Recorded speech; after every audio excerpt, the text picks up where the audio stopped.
함께 우리 말씀 보겠습니다. 오늘 금요 성서정과 말씀 함께 봅니다. 가지면 잃고 버리면 얻는다 라는 제목으로 말씀을 나누겠습니다. 오늘 여러분 본문을 좀 읽어보셨습니까? 여호수아 본문과 야고보서 본문이 있는데 오늘 여호수아 본문은 라합 이야기입니다. 어제 목요일부터 계속 우리가 보고 있었던 본문이죠. 15장 2장 앞부분을 보았고 그 다음에 오늘은 이제 2장 뒷부분을 우리가 보게 됐는데 어제 본문을 좀 요약을 하면 이스라엘 정탐꾼이 여리고 성에 들어가서 기생 라합 집에 머무르다가 여리고 사람들에게 그 정체를 이제 들킵니다. 정탐꾼에 대한 첩보를 듣고 여리고 왕은 사람을 보내서 이들을 잡아들이려고 하죠. 그러자 그 집 주인, 지금 그 집 안에 들어가 있는데 그 집 주인 라합이 정탐꾼들을 다른 곳에 숨겨서 이제 살려주게 되죠. 라합은 자신이 이렇게 정탐꾼들을 살린 이유를 정탐꾼들에게 말합니다. 나는 여호와께서 이 땅을 당신들의 백성에게 주셨다는 것을 압니다. 우리는 당신들 때문에 매우 두려워하고 있고 이 땅에 사는 모든 사람들도 당신들을 무서워하고 있습니다. 라합은 여호와 하나님의 존재를 믿고 있고요. 이미 그분의 주권까지도 인정하고 있었습니다. 그리고 이 땅도 그래서 지금 이스라엘에게 이미 넘겨졌다라는 것을 알았습니다. 그렇기 때문에 라합에게 있어서 지금 이스라엘 정탐꾼들은 적이 아니라 하나님이 도우시는 사람들인 것이죠. 그래서 이들을 숨깁니다. 이들이 지금 자신의 집에 들어왔다는 것은 라합 입장에서는 자신의 집에 구원의 기회가 온 것이었습니다. 그런데 본문을 보면 라합만 하나님의 존재를 안 것이 아니었어요. 여리고 성의 사람들도 모두 라합처럼 여호와 하나님의 존재를 알았다라고 하죠. 그러나 거기까지였던 겁니다. 모두들 하나님과 그의 백성들을 무서워하고 두려워는 했지만 그렇다고 하나님께 굴복하여 구원을 요청하지 않았습니다. 그냥 더 거절할 뿐이었던 것이죠. 그에 비해서 라합은 하나님께 자신의 운명을 지금 맡깁니다. 하나님만이 자신과 자신의 가족을 구원할 수 있는 신이다 라고 믿음으로써 그렇게 하나님께 맡기는 것이죠. 그리고 이제 오늘 본문 15절부터 나오는 내용은 숨겼던 그 정탐꾼이 다시 이스라엘 본진으로 돌아갈 수 있도록 좋지 않은 라합의 모습을 볼 수 있었습니다.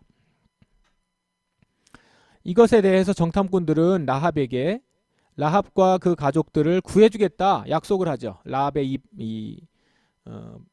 반응과 행동에. 그리고 그 약속의 징표로서 라합에게 창문에 붉은 밧줄을 메어놓고 그 집안의 모든 가족을 모아두라 라고 이렇게 이제 말을 합니다. 자, 이 부분이 이제 중요한데요. 붉은 밧줄이 내려진 집에 들어와 있는 사람들은 누구든지 다 살 수 있도록 하겠다라고 하는 거거든요. 그 안에 다 들어와 있으면 이스라엘이 여리고를 무너뜨리고 들어올 때 그 집에 있는 사람들은 결코 손을 대지 않겠다라고 이제 약속을 합니다. 정탐꾼이 이스라엘을 대신해서 약속을 해주는 거죠. 그리고 라합은 이 얘기를 듣고 그렇게 하겠노라 대답을 합니다. 그리고 그들이 떠난 뒤에는 라합은 창문에 붉은 밧줄을 메어 놓았습니다. 이후 라합 가족의 구원 내용은 이제 오늘 본문은 여기까지 안 나오는데요. 이 다음 내용인데요. 이스라엘이 여리고성을 이제 무너뜨리는 일이 이후에 나오잖아요. 여호수아 뒷부분에 이제 나옵니다. 이때 라합과 그의 가족은 붉은 밧줄을 메어 놓고 그 집에 머물고 있었죠. 계속 이제 정탐꾼이 간 이후부터는 붉은 밧줄을 메어놓고 기다리고 있었던 거죠. 언제 올지 모르니까. 그리고 이제 여리고의 이스라엘 백성들이 그 여리고성을 무너뜨리고 들어올 때 그들은 라합과 라합의 그 가족들, 그러니까 라합의 집에 머물었던 모두는 약속대로 구원을 받게 됩니다. 어제와 오늘 우리가 여호수아 본문을 통해서 라합 이야기를 보면서 우리가 지금 묵상하고 있는 주요 부분은 이것입니다. 가지면 잃고 버리면 얻는다라는 겁니다. 라합은 자신이 믿고 있던 신, 자신들의 힘, 이 모든 것을 지금 버립니다. 그리고 구원을 얻습니다. 그런데 여기서 한 걸음 더 나아가서 생각할 것은 이것입니다. 여기서 버린다는 것, 이것은 진짜 버려야 하는 것입니다. 말로만 버린다고 하는 것, 이건 안 됩니다. 실제 버려야 합니다. 진짜 버려야 진짜 얻을 수 있다는 것입니다. 만일 라합이 버린다고 말만 하고 버리지 않았다면, 여전히 쥐고 있었다면 그녀는 다른 여리고 백성들처럼 가진 것 모든 것을 다 잃게 되었을 것입니다. 이것을 야고보서 본문을 통해서 말해보자면, 어리석은 여러분, 행함이 따르지 않는 믿음은 아무 쓸모도 없는 걸 모르시겠습니까? 어리석은 여러분, 이렇게 얘기합니다. 그러니까 야고보는 지금 성도들에게 아주 강하게 말하고 있는 거죠. 행함이 따르지 않는 믿음은 아무 쓸모가 없다라는 거예요. 그러므로 사람이 행동으로 의롭다함을 받을 수 있으며 믿음만으로는 의롭다함을 받을 수 없습니다. 행동이 따라야 한다는 것이죠. 그러면서 야고보는 두 사람을 예로 듭니다. 이 야고보서 본문에서 쭉 나오는 본문에서 두 사람을 예로 드는데, 한 사람은 아브라함이고 또 한 사람은 라합입니다. 오늘 본문에 그게 나오죠. 이게 지금 야고보서 본문입니다. 히브리서의 11장의 믿음장이 아니고 야고보서 본문인데, 여기서 믿음과 행함이 따르는 믿음을 가지고 있는, 행동으로 의롭다함을 받을 수 있었던 사람에 대해서 두 사람, 아브라함과 라합 예를 들은 거예요. 근데 오늘을 우리가 여호수아서 본문에서 라합을 보았으니 라합의 예만을 한번 봅시다. 25절에 이렇게 나옵니다. 또 라합의 예를 들 수도 있습니다. 그녀는 기생이었지만 자신이 한 일로 하나님께 의롭다함을 받았습니다. 그녀는 이스라엘의 정탐꾼을 그녀의 집에 들여 다른 길로 도망갈 수 있게 도와주었습니다. 오늘 우리가 읽은 여호수아 본문 내용을 요약한 것이죠. 라합이 정탐꾼을 숨겨주고 다른 길로 도망갈 수 있게 한 행동, 그 행동, 오늘 여호수아서에 나오는 행동이 하나님께 의롭다함을 받을 수 있었던 일이었다는 것입니다. 라합은 정탐꾼들 앞에서 자신은 여호와께서 하늘과 땅을 다스리는 분임을 믿는다라고 말했고, 그 다음에 그 믿음을 실제 행동으로 증거했다라는 것이죠. 그걸 지금 야고보서는 설명하고 있는 것입니다. 좀 더 깊이 생각해 보면, 라합이 지금 정탐꾼에게 받은 약속, 그러니까 창문에 붉은 줄을 내리라고 하는 약속을 받았죠. 그것을 실제 믿고 그 믿는 바를 행하는 것이 참 중요했구나라는 것을 보여줍니다. 오늘 이 본문에서, 야고보서 본문에서는 붉은 밧줄 얘기는 안 나오지만 지금 라합이 했던 모든 행동들이 하나님께 의롭다함을 받았다는 것인데, 오늘 여호수아서 본문과 연결해서 보면 여호수아 본문에 붉은 줄을 내리라고 했던 약속을 그대로 행한 것이 참 중요했다라는 걸 알 수 있다는 거죠. 자, 이렇게 보면 여리고성이 무너질 때 라합과 그의 가족이 살게 됐잖아요. 그러면 이들이 살게 된 직접적인 이유가 뭐예요? 라합이 붉은 줄을 내렸기 때문입니다. 라합은 정탐꾼들에게 자신이 하나님을 알고 있다고 말해요. 당신들의 하나님 여호와께서 하늘과 땅을 다스리는 분이십니다. 이 고백을 합니다. 이 고백 매우 중요하죠. 이 고백으로 그는 약속을 받았어요. 그러나 그 고백만으로는 라합이 살게 되는 것이 아닙니다. 정말 라합과 그의 집이 살기 위해서는 라합이 받았던 약속대로 행동해야 합니다. 정탐꾼을 살리고 붉은 줄을 내리는 행동으로 그녀와 그녀의 가족이 살 수 있었던 것이죠. 정탐꾼이 붉은 줄의 약속을 하게 된 것은 아마도 자신들이 앞서서 경험했었던 유월절을 근거해서였을 겁니다. 정탐꾼들이 붉은 줄을 내리라고 했던 그 이유, 자신들이 유월절을 경험했기 때문에 그럴 겁니다. 이집트를 나오기 전에 하나님은 이스라엘 백성들에게 어린 양을 잡아서 그 피를 문설주에 바르라고 말하죠. 지금 마치 정탐꾼들이 라합에게 명령했던 것처럼, 얘기했던 것처럼 하나님은 이스라엘 백성들에게 이렇게 얘기하거든요. 이집트에서 나올 때 어린 양을 잡아서 그 피를 문설주에 바르라. 그러면 이집트 전역에 그날 밤에 죽음의 사자가 지나갈 것이고 그때 각 집의 첫 아들이 죽을 텐데 이때 이스라엘은 이 죽음을 피할 방법이 있다는 거죠. 어떻게 해요? 집 문에 어린 양의 피를 바르는 것으로. 그게 있으면, 양의 피가 있으면 그 집은 죽음이 건너갈 것이요 발라져 있지 않으면 죽음이 들어와서 장자가 죽을 것이다 라는 겁니다. 여기서도 분명히 보여주는 게 있죠. 뭡니까?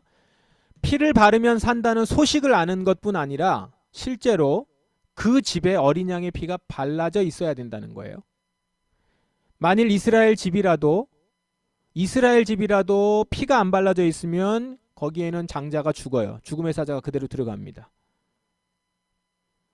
이집트의 집이라도 그 피가 발라져 있으면 죽음의 사자가 그냥 건너갈 것입니다. 중요한 게 뭡니까? 피가 발라져 있어야 된다는 것이죠. 자, 이렇게 보면 붉은 밧줄과 유월절 어린 양의 피는 동일한 의미를 담고 있습니다. 어떤 면에서요? 둘 다 믿는 바에 합하는 행동이 그들을 살린다는 것입니다. 아는 데에 그치면 아무 소용이 없고요. 아는 것을 행해야지만 효과가 있는, 이것으로만 살 수 있다는 걸 보여준다는 것이죠. 이스라엘 사람들에게 있어서 어린 양의 피, 그리고 라합에게 있어서 붉은 밧줄, 같은 의미거든요. 그러면 우리들에게는 어떻습니까? 지금 우리들, 저와 여러분에게는 예수 그리스도의 십자가의 피죠. 우리는 예수 그리스도가 우리를 위해 십자가에서 대신 피 흘리셨음을 믿습니다. 그 피가 나를 죄에서 구원하여 죽음에서 생명으로 옮긴다는 사실을 믿습니다. 그리고 이렇게 예수의 피가 나를 살린다는 것을 믿는다면 우리는 그 피의 약속에 근거해서 이제는 나의 삶의 창문에 예수 그리스도의 피로 물든 붉은 줄을 달아내리는 행동을 해야 된다는 것이죠. 피를 믿는 행동. 회개했다라고 말하는 것 중요합니다. 그러나 그 회개에 합당한 열매가 내 삶에 내려져야 된다는 것이죠.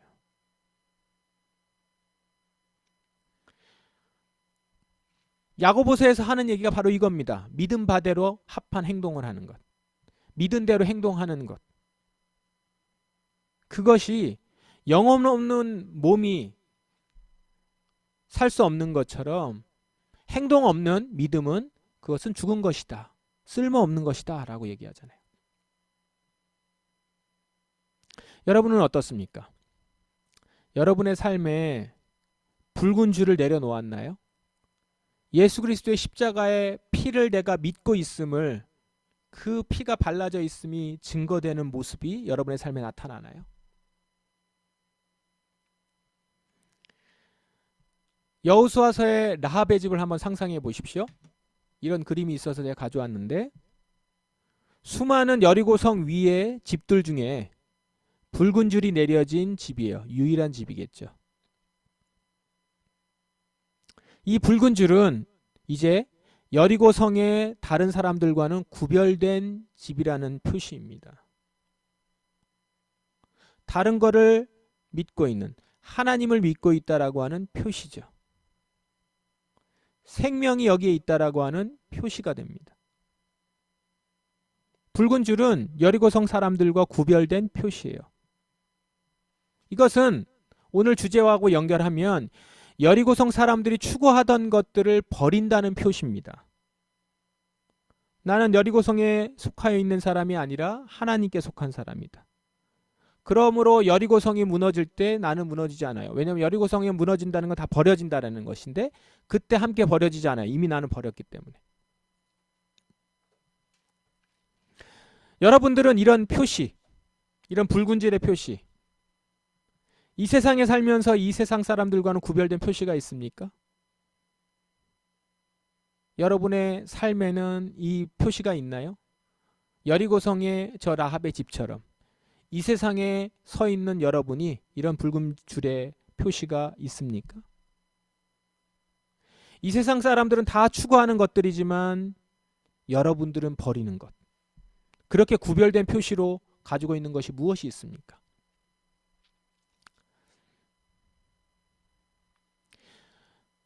여러분의 물질을 어디에다가 어떻게 쓰는지, 시간을 어떻게 사용하는지 한번 돌아보세요. 아마 이 둘만 확인해 봐도 나는 지금 붉은 줄을 내리고 있는지, 아니면 그냥 말만 하면서 어떤 행위도 없었던 것은 아닌지 알 수 있을 것입니다. 나는 그저 붉은 줄을 약속을 들은 사람 정도, 그냥 하나님이 두렵거나 무서워하는 정도, 마치 여리고성 사람들처럼. 그러나 정말 하나님을 의지하지는 않는 그런 모습은 아닌지 돌아봐야 된다는 것이죠. 그리스도인이라고 말은 하지만 여전히 예수의 피가 그 삶에 드러나지 않는 분들이 있습니다.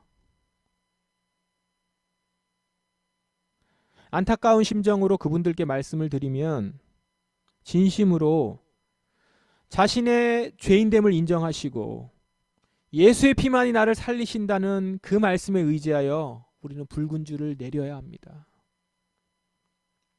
이제껏 누리고 살아왔던 것, 나를 안정되게 지탱했던 것들을 버리는 일이 쉬운 일은 아닙니다. 붉은 줄을 내리는 것이 쉬운 일은 아니에요. 그러나 이것은 쉽냐 어렵냐의 문제가 아닙니다. 죽고 사는 문제거든요. 그렇기 때문에 쉽냐 어렵냐로 따지면 안 되고 꼭 해야 하는 것이죠. 죽고 사는 문제니까요. 버려야 할 것은 버려야 합니다. 그래야 살기 때문입니다. 지금 여러분이 믿은 대로 행하는, 이 세상을 의지하던 것을 버릴 때, 내가 예수를 주님이라고 고백하는 것은, 내가 예수 그리스도의 피를 믿는다는 것은 나는 죄인이요, 이 세상에 살다가 심판받을 수밖에 없다는 것들을 고백하는 것 아니겠습니까? 예수님을 주인이라고 고백하는 것은 내가 주인 삼은 것들을 다 내려놓는다는 의미 아니겠습니까? 버린다는 의미 아니겠어요? 그러니까 그 믿은 대로, 믿는다고 고백한 대로 정말 이 세상에서 내가 주인 삼았던 것들을 버릴 때, 내가 안정되게 생각하던 것들을 내려놓을 때, 그때 여러분은 진실로 생명을 얻게 될 것입니다. 진짜 여러분의 삶에 살아계신 하나님이 거하게 될 것입니다.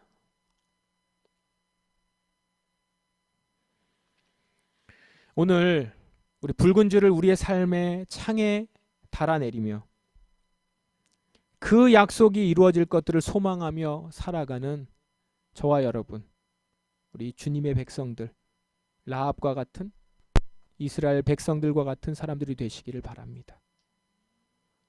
믿은 대로 행하는, 이 세상을 의지하는 것들을 버리며 붉은 줄을 달아내려 이 세상과는 구별된 자로 주님의 오심을 바라며 기다리는 저와 여러분 되기를 주님의 이름으로 축원합니다. 우리 함께 기도하겠습니다. 말씀을 의지하여서 기도하십시다. 오늘 여러분들이 들은 말씀을 가지고 주님 앞에 기도하며 간구하며 나아가십시다. 이제 제가 믿은 대로 행하며 붉은 줄을 내리며 예수 그리스도의 피, 그 십자가의 피가 내 가운데 구별되어 이 땅 가운데 나타내는, 그래서 주님이 오실 때 그것을 뚜렷이 볼 수 있도록 달아내리는 자 되게 하옵소서. 그렇게 버릴 때 모든 것을 얻게 될 줄 믿습니다. 고백하며 행하는 제가 되길 원합니다. 그렇게 기도하며 나아가십시다. 결단하십시다. 기도하겠습니다.